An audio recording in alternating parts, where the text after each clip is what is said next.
Hi everybody, it's Mesha.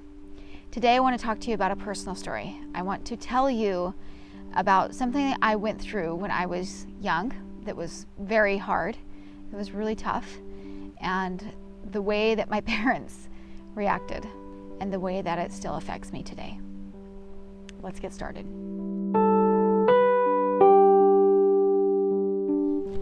So what I really want to start with is a piece of art. Okay, and this kind of shows the way into my heart just a little bit. So it's called We're Just Doing This, okay? And there is a man and a woman, and they are doing something very strange. They're just being themselves without really paying any mind to what the people around them are saying. Because there's people poking in on the corners, and they're looking at them. Someone is pointing a finger, and they're still just doing this. So I hang this piece in my home because of the message. And to me, the message is, do what you want to do. Live your amazing life the way that you want to live it, and don't worry about what the people around you are saying or doing, or what you think they're saying or doing. So the reason this piece of art is so important to me is because of the way that I saw it, because of the way that I saw my parents completely embody this man and woman. And they weren't doing funky dance moves, although they would. They are those kind of people. They would do the dance moves that are funny, and not care about what people thought. But this is something bigger.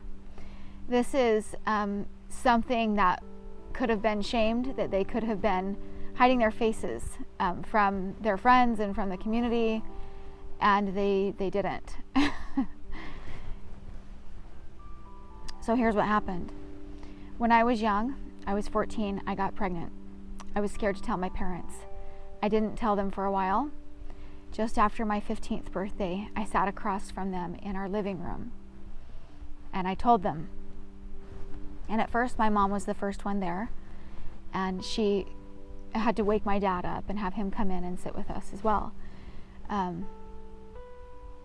So my dad sat down on the couch in his sweats, freshly woken up, rubbed the sleep from his eyes, and was met with some pretty harsh news. And when he found out that I was pregnant, his first reaction was what I call the flat forehead syndrome. And he just smacked his hand to his forehead like this. And I can see him on the couch sort of leaning to the side, and he was resting on his arm, and he just kind of smacked his forehead. And he stayed like that for a moment.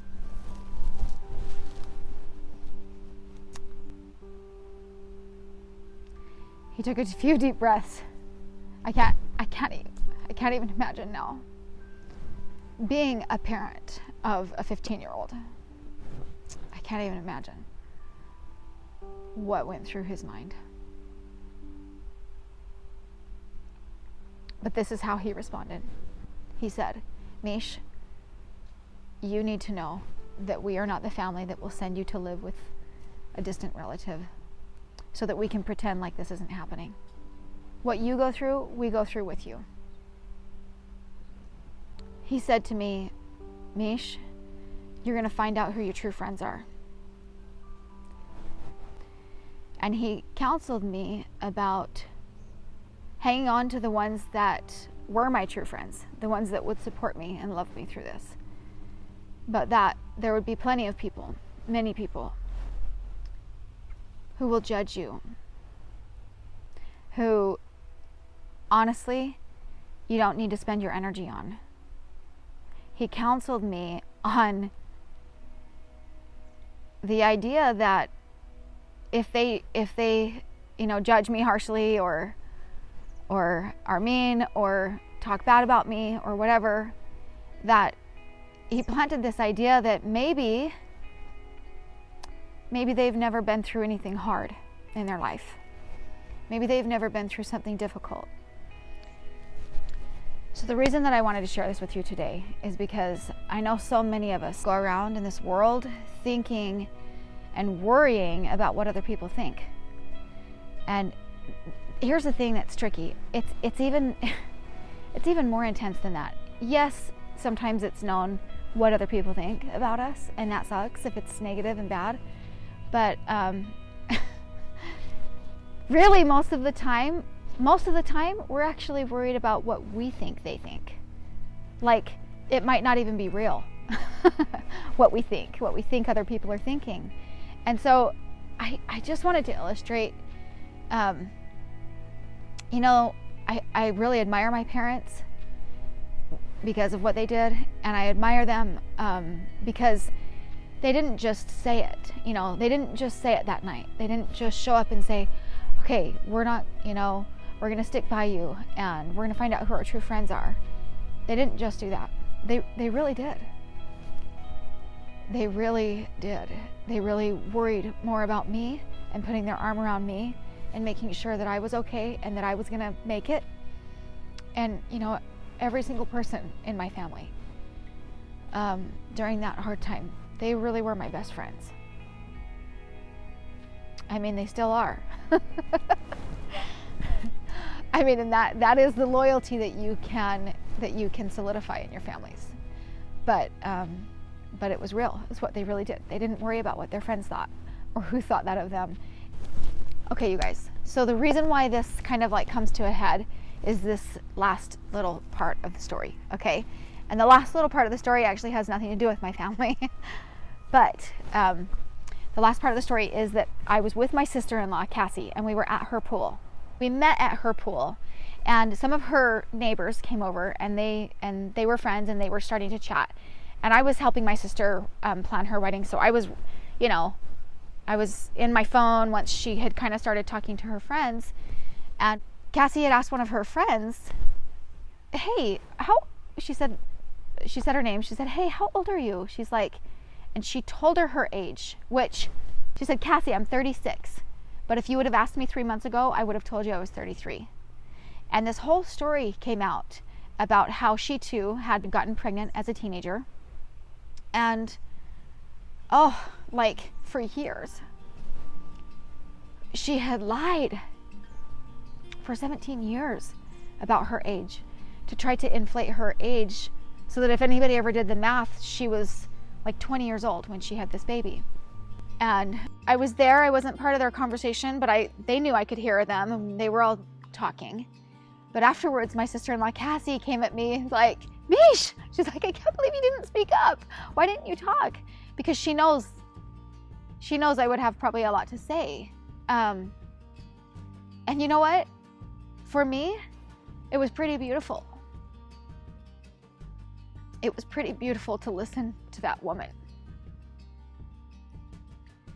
find her freedom and to find the ability to declare the truth and to just stand up in the face of it and let it be what it is. And I was really proud of her. But here's where it really hit me. Where it really hit me is, like, I have really always been very open and honest about my story, about my life, about my past, about just anything kind of that happens in my life. I'm pretty open. And I thought, why? That's when I kind of caught myself thinking about and trying to process, why is it like this for me? Why was it so easy? Like, no. Why wasn't it so easy? It wasn't easy. No. Like, I went through a lot, right? But why didn't I ever go through that? Why didn't I go through the need to hide, like to not tell the truth or to kind of embellish or cover up or any of that? And you know, that was a pretty powerful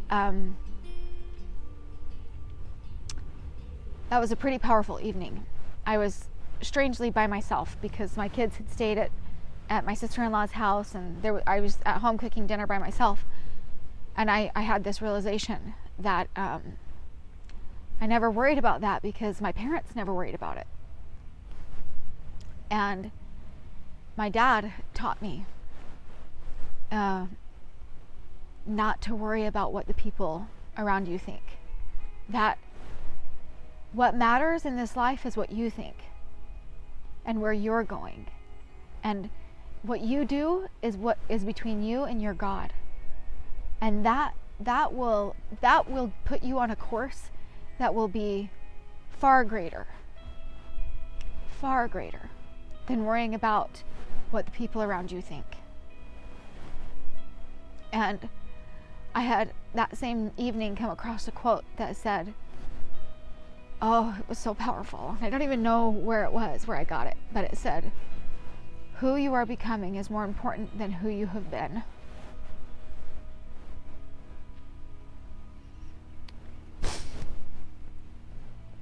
And I